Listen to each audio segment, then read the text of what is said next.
बॅकग्राऊंडला आपण इथे एक मंदिर पाहतो आणि हे मंदिर साताऱ्याच्या वाई इथलं आहे। आणि याच सीन मध्ये आपण इथे छंदोगामात्य कवी कलश यांना देखील नोटीस करू शकतो, कारण या दमदार अभिनयासाठी विकी कौशल यांनी त्यांचं वेट गेन केलंय।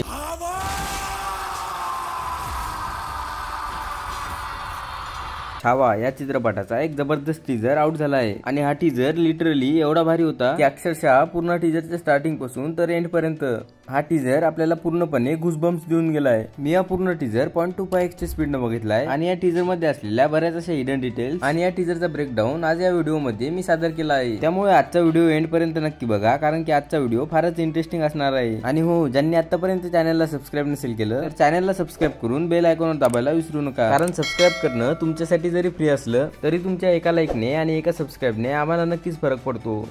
डिटेल नंबर फर्स्ट, या टीजरच्या स्टार्टिंगला या सीन मध्ये आपल्याला एक जबरदस्त फाईट सिक्वेन्स पाहायला मिळते, जिथे की मराठी आणि मुघलांमध्ये युद्ध सुरू आहे आणि बॅकग्राऊंडला आपण इथे एक मंदिर पाहतो आणि हे मंदिर साताऱ्याच्या वाई इथलं आहे आणि हा फाईट सीन वाई इथे शूट झाला आहे। नेक्स्ट सीन मध्ये आपण पाहतो की विकी कौशल जो की आपल्याला छत्रपती संभाजी महाराजांच्या भूमिकेत दिसतोय, तर इथे संभाजी महाराज आणि त्यांचे काही मावळे आपण इथे पाहतो जे की हातामध्ये तलवारी घेऊन आहेत आणि इथे आक्रमण करण्याच्या हेतूने आज जाताना दिसत आहेत। या सेट्स वरून आणि किल्ल्यावरून आपल्याला हे शहर बुरानपूर दिसत आहे, याच्याबद्दल मी शिवरायांचा छावा या चित्रपटाच्या ब्रेकडाऊन व्हिडिओ मध्ये सविस्तर सांगितलेलं आहे। डिस्क्रिप्शन मधल्या लिंक वर क्लिक करून किंवा या व्हिडिओच्या एंडला एंड स्क्रीन वर क्लिक करून तुम्ही तो व्हिडिओ बघू शकता। नेक्स्ट डिटेल येते या सीन पासून, जेव्हा आपल्याला विकी कौशलचा आवाज ऐकायला येतो की छत्रपती शिवाजी महाराज को शेर कहते हैं औरंग और शेर के बच्चे को छावा, आणि हा डायलॉग ऐकल्यावर पूर्ण अंगावर काटा आला। मित्रांनो, ऐतिहासिक चित्रपट बनवण्यासाठी फार अभ्यास करावा लागतो, अभ्यासच नाही तर प्रत्येक गोष्टीचं डायरेक्शन देखील बरोबर करावं लागतं। आणि या मूवीचं डायरेक्शन केलं आहे एका मराठमोळ्या व्यक्तीने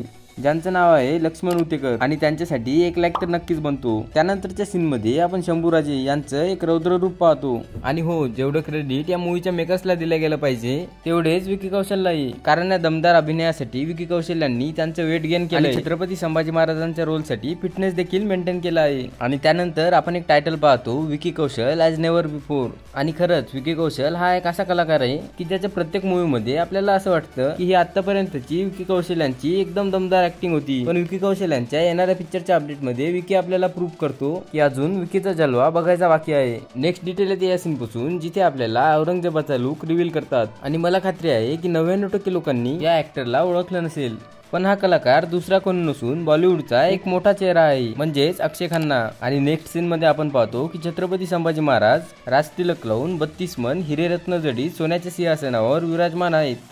आणि हो, या टीजरचा हा लास्ट सीन एक लेजेंडरी वाइब्स देतो आणि बॅकग्राऊंडला असलेला छत्रपती संभाजी महाराजांचा तो जय जयकार। आणि याच सीन मध्ये आपण इथे छंदोगामात्य कवी कलश यांना देखील नोटीस करू शकतो। छत्रपती संभाजी महाराजांवर एवढा बिग बजेट मूवी येतोय, तर मग नक्कीच आपल्याला या चित्रपटामध्ये छत्रपती शिवाजी महाराजांचा एक छोटासा कॅमिओ नक्कीच पाहायला मिळेल। पण नेमका या चित्रपटामध्ये छत्रपती शिवाजी महाराज यांची भूमिका कोण साकारणार हा मात्र अजून तरी एक प्रश्नच आहे। बाकी तुम्हाला काय वाटते, छत्रपती शिवाजी महाराज यांच्या रोलसाठी कोणता ऍक्टर परफेक्ट आहे? आम्हाला कमेंट बॉक्स मध्ये नक्की सांगा। आणि व्हिडिओ आवडला असेल तर चॅनलला सबस्क्राईब करून नोटिफिकेशन बेलवर दाबायला विसरू नका। भेटूया पुढच्या एका नवीन व्हिडिओ मध्ये। जय हिंद, जय महाराष्ट्र।